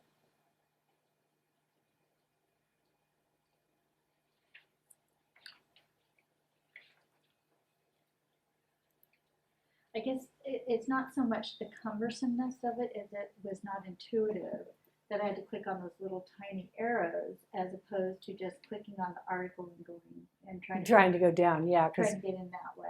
Does that make sense? No, it does, because I watched you do it. Yeah. So, yeah, I know exactly what you're doing, and you're right. You're just clicking because you think it's all going to go exactly where you want. Right. If I were in charge of the world. Yeah. Yeah. So what you're saying is you don't think your kids are familiar with these type of. Well, I don't know if it's not that they're not familiar with it. I just don't know that they're necessarily used to that.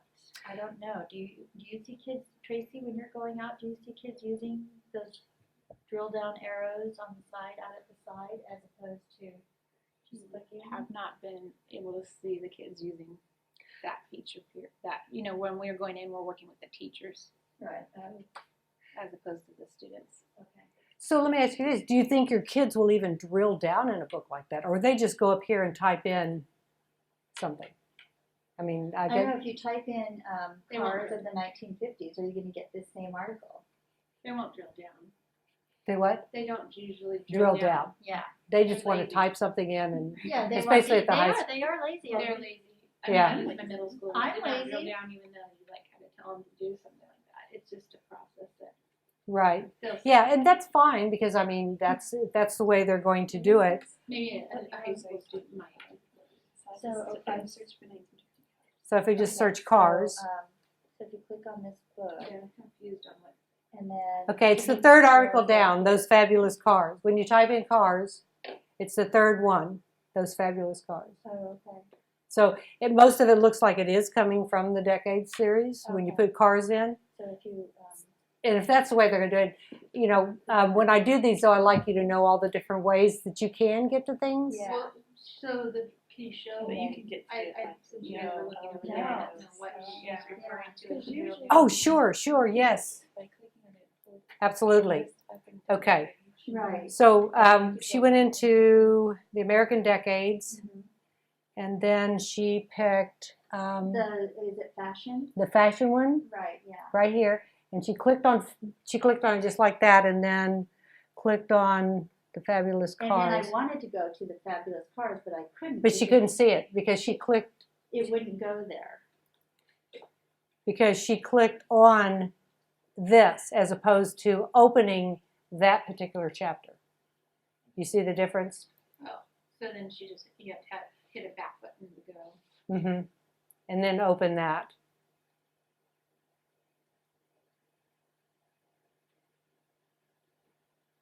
So that's where she ran across the problem. Where's the car 100? The 1900s fashion. I don't see that.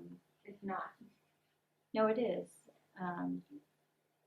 It was under Let's see. Oh, So it was One of under these. fashion, and then if you scroll halfway down under the Guggenheim Museum, it says those fabulous cars -162, but you can't get there that way. You have to. automobiles.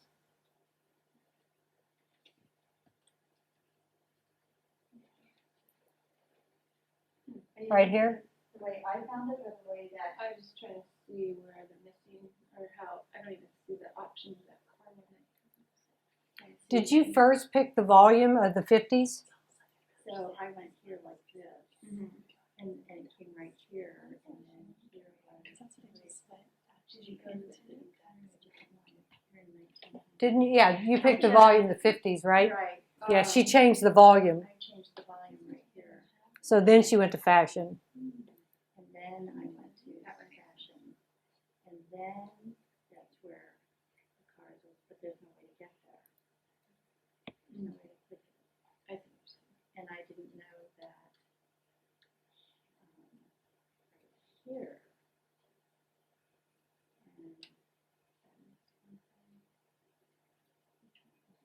We'll just hit this arrows here.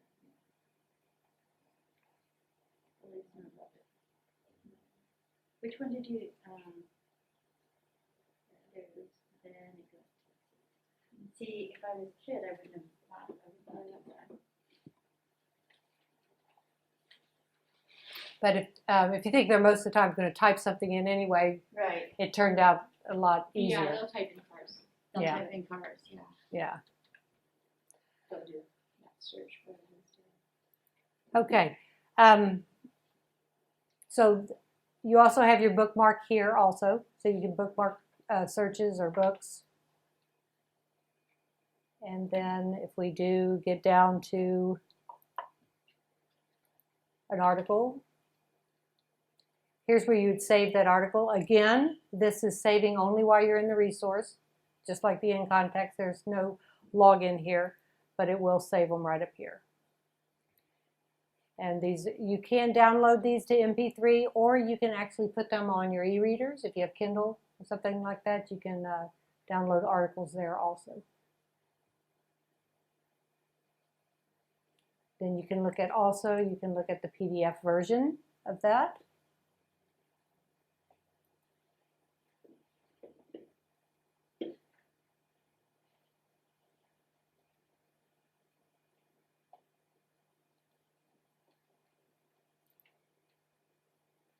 Okay, and here's your advanced search. Your options are here. Your limiters are here. You can do by subject headings, target audience, or language. English is all you have in here, so English is your choice. Okay, any other questions or comments on this one? I wasn't going to stay too long in here, just wanted to kind of give you a little bit of an overview of it. Well, no, that helped just to know about those triangles. It would never, Yeah, I'm just not used to doing that. yes, yeah. That's on a lot of websites, they do a drill down. Yeah. But I think if, like you said, they're most of the time they're going to be kids are going to be typing in anyway, that they Right. probably won't take the time to drill through there. So Right. Explain it to them what that is. Yeah, but at least my text should know so that they can help people if they get lost and can't really find what they're looking for. At least they know what those triangles are, and then they can drop down and get to an actual article, because they might have been doing the same thing I've been doing. Well, I can't find it, so it's no point in showing kids how to use it, because the actual article really isn't there when it Right. really is. yeah, no, it is. It's definitely worth showing if Right. if you think they're going to be using it that way. I mean, it's definitely worth showing. That's why I like to show it, because it does. You do want to make sure everybody understands that. So, any other comments about GVRL or anything you wanted to look at in here? That's Well, it's still not loading. still not loading. So download the So I'm just going to have them look at the whole GVRL part of that, because we're not seeing the book covers load, and then now that's Yeah, an actual book is not isn't loading. coming So up there either. might just be something happening in there, because it shouldn't be reacting that way. So I'll just go ahead and report the whole thing. Okay, thank you. Sure. Okay, now we'll take a couple of minutes to look at the power search. If you go back to this page.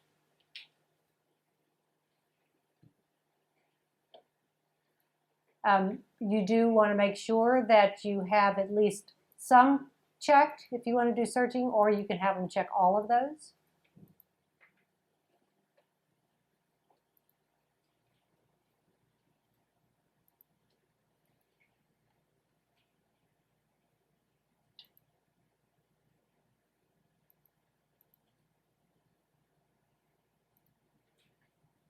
So you select all if you want to select, or if you want to do individuals. You don't have to search all the resources. You can select the individual ones if you want.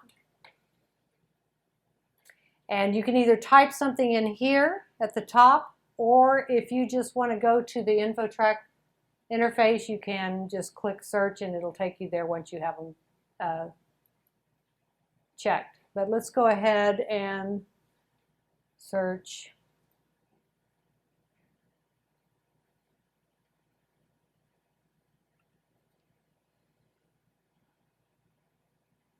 We'll just do Civil War.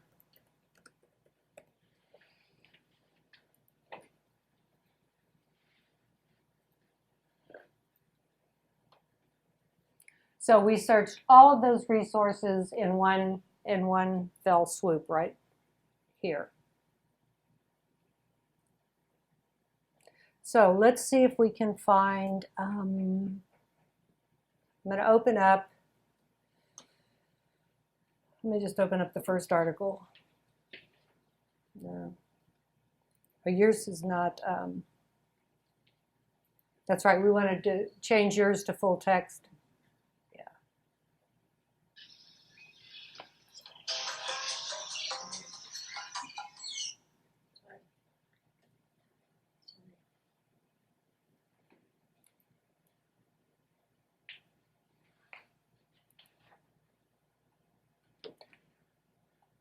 Okay, I'm looking for one with an interlink in it.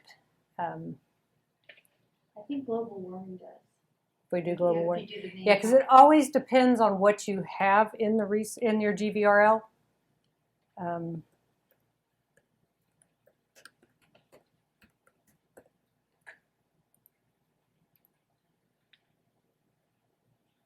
if you're doing power search is searching all of those, whatever you check in.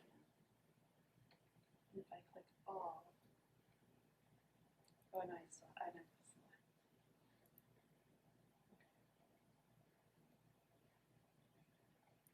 What did you? Okay, here's one. Because it is linking to your Gale Virtual Reference Library, it kind of depends on what's in your library. But if there is something that pertains to something within global warming, you can see here we've got air pollution is one of the links we have. So if I go ahead and click on that, it brings up a list of articles, and these will be coming from the Gale Virtual Reference Library. If I go ahead and click on one of those, it does open into a new window. Remember, you don't lose your original search, but now you can see it definitely goes straight into your Gale Virtual Reference Library. So that's your interlink between two resources. Remember, in the in context, it's more like an intralink because it finds articles within that database to link to. This one jumps out to the Gale Virtual Reference Library. Okay, the other tool, I'm going to go back to our search. The other new tool, and I know that you had a question about this also, was the term cluster.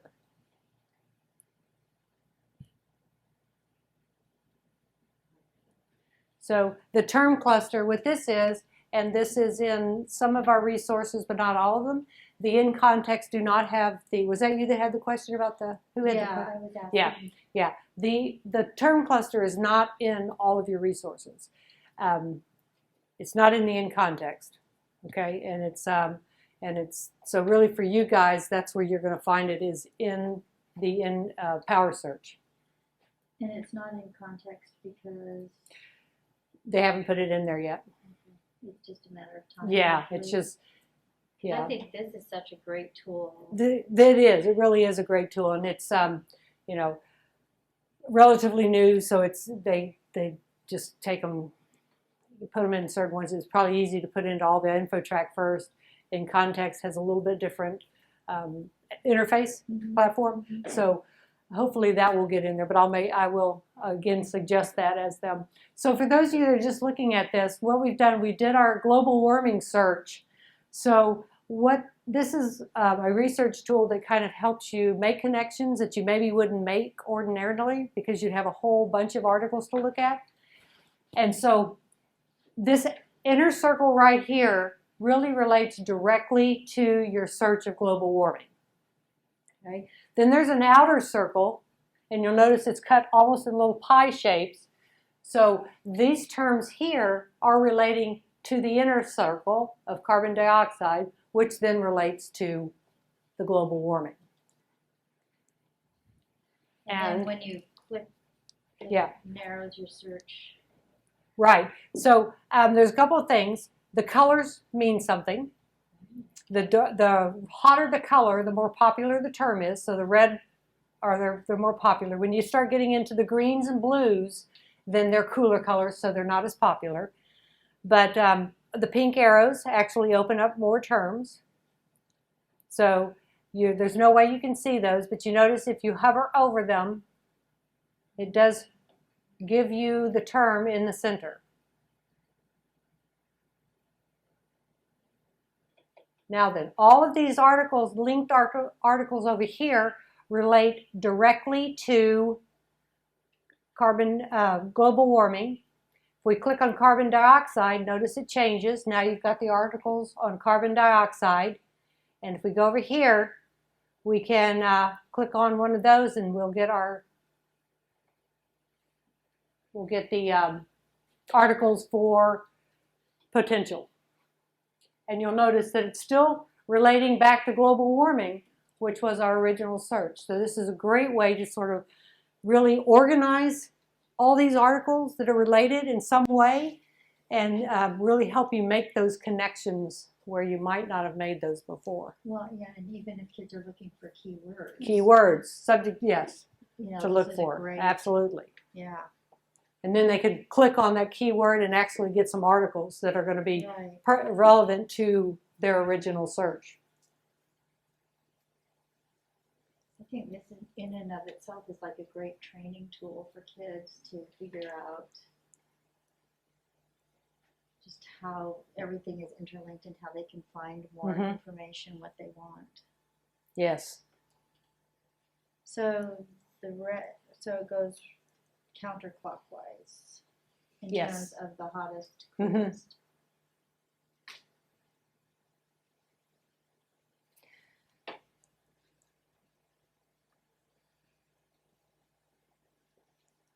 Okay, so those are the two new features that we have in that interface that I thought were worth pointing out. So any questions or?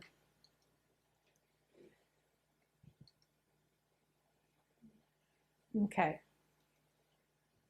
So I'm sorry. The Yes. arrows again are what? The red, see the red arrows on the oh, very those outermost open up more terms. terms. But Okay. you see it gets really tiny. Yeah. So you really do have to scroll over them to see what they are. You can expand the bigger circle too, right? Yes. Yeah, wherever there's a pink arrow, it expands. And now you get to a lot of, you see the blues and you're getting. Oh, got it. Yeah, so you see that it just really, I mean, it's just kind of amazing that there are that many relationships within all these articles. Yeah. I really like that feature. Yeah, that's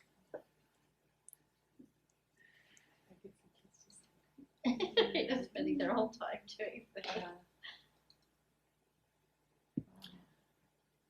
Okay, any other questions about that? All right, I had for you to do, and we're getting close on time, but if you'd like to, I created this little site, and if you could take that down and then type it in.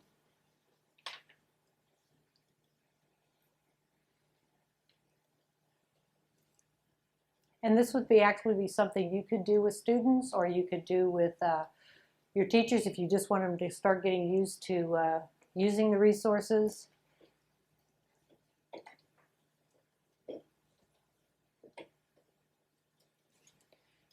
Has everybody got that? Okay. Let me see if I can. I had it open a second ago. Yeah. I had that open in Google, I think. There it is. So what you would do is, and Padlet is free, and we don't own it or anything. It's just a free site you can go out there and do this with. All you need to do is, like I put this one, you put your name, and then I put the resource I was looking at, biography and context. I just abbreviated it. And then I wrote a question, like I've been doing with you all this time, the scavenger hunt questions. So if you just double click on a spot, put your name, what resource, and pick a scavenger hunt question out of any of those resources that we've been using and come up with a question and go ahead and add it to the page. Does that make sense? Everybody know how to do it?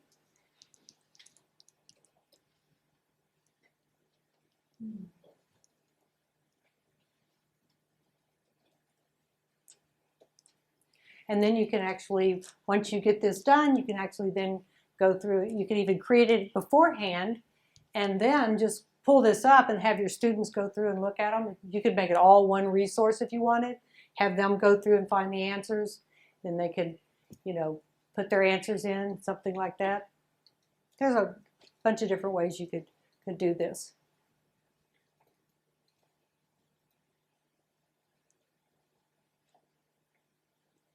You can keep this because I'll keep this up as long as I can if you want to come back to it and get some information on it or copy down the questions everybody's asking. So when you click on an article from the term cluster, you know, you've got your 5 over on the side and you click on that one article, is that only within Gale GVRL? Or does it take you to, it doesn't take In the term cluster. That's all the articles across all of the resources. all the resources? That's the whole power search. Yeah, the interlink is the only one that's connecting just to GVRL. So how do I find within that article where?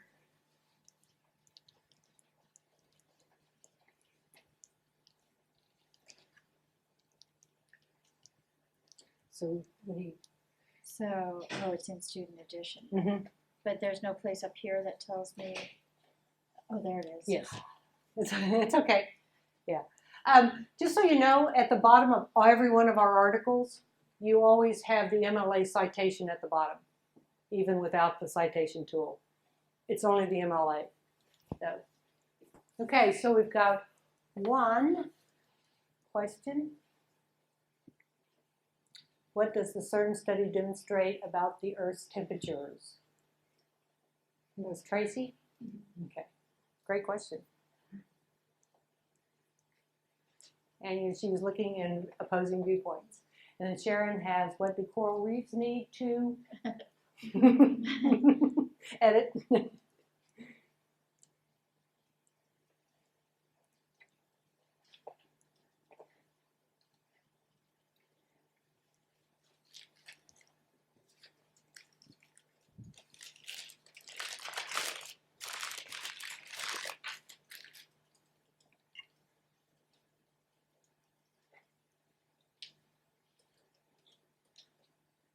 Interactive feature with Padlet.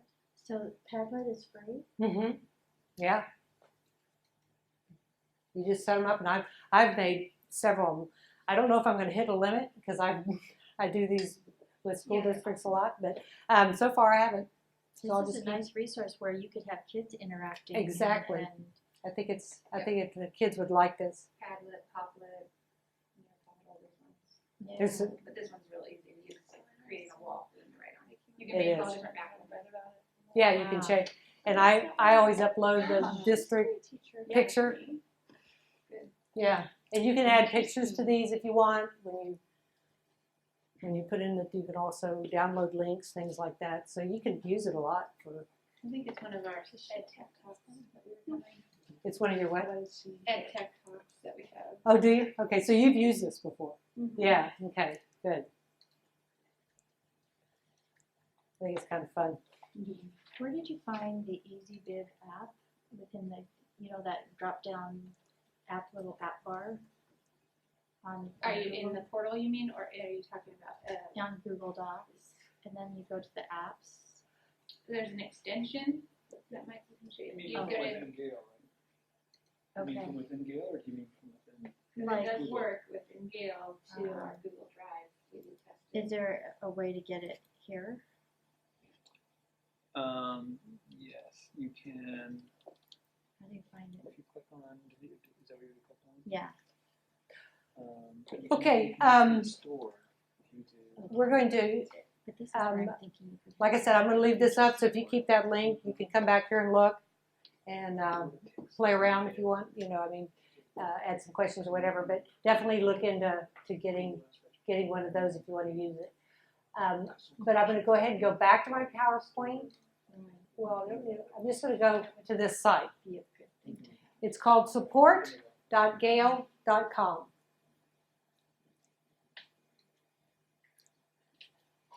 Support.gale.com. Okay, so this is a site, and it's very useful for you to use. For one thing, it's right there at the top where it says database status. It says all databases are working normally. So if you ever are having trouble, and you come here and that's yellow or orange, that means we're having trouble with them. And you can click on the status and it'll tell you about how long it's going to take to get back at what the problem is. If it's green, then you might want to check within your technology group to see if something else. Now that's not the app, but just for the databases. That's a good place to come. You also have here boost your usage. You've got widgets, the database icons that you can get, direct links, direct URLs. Promotional materials. You can get bookmarks, posters, table talk triangles. For any of the resources, if you want to advertise, you can also have them branded with your library. Yeah, with Gale, Sarah just sent me bookmarks for each of the databases that has the URL and the password on Right. it. And she sent me some posters. And for how much each. did it cost you? Nothing. Free. Just the phone call to Sarah. Just the phone call to Sarah. And brand it to your school. Mhm. Each one of mine is for my school, so I had all my secondary sites get it. And they include a bookmark for the app that you can download to either your phone or your tablet. So, and there was a QR code there to be able to get it too. Yeah, so it's very easy, and from what I hear, it's really fast too. Yeah. Yeah, so they get them to you pretty fast. But I had to, they sent it to my billing address, so it just took longer for them to get it from there to me than it did for you to get it to us. Okay. Yeah. Yeah, and those, it's a great way to help boost those usage on that. The other thing that you have here is you have those on-demand training, and if you recall the ones that were in context, you mostly have in context, so that you have them available right there. But if you wanted to get one for GVRL or for the let's see, Gale, I would click on G again. So here's a listing of your Gale Virtual Reference Library right here. So you can see all the tutorials there for Gale Virtual Reference Library. These are those really short ones that you can use. Also, just so you know, there are lots of tutorials for your usage website too. So if you want to learn a little bit about your admin, things like that. Okay, we can scroll back up to the top.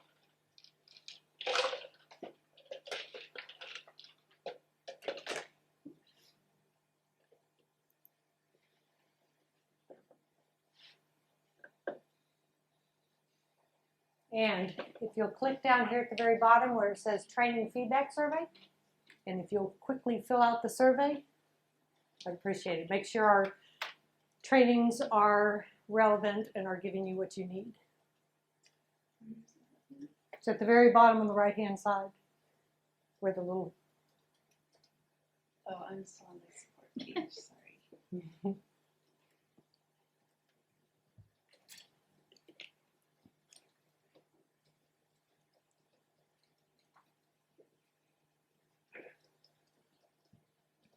As soon as you finish that, and I do appreciate you coming and sharing with me. I hope it was beneficial for you.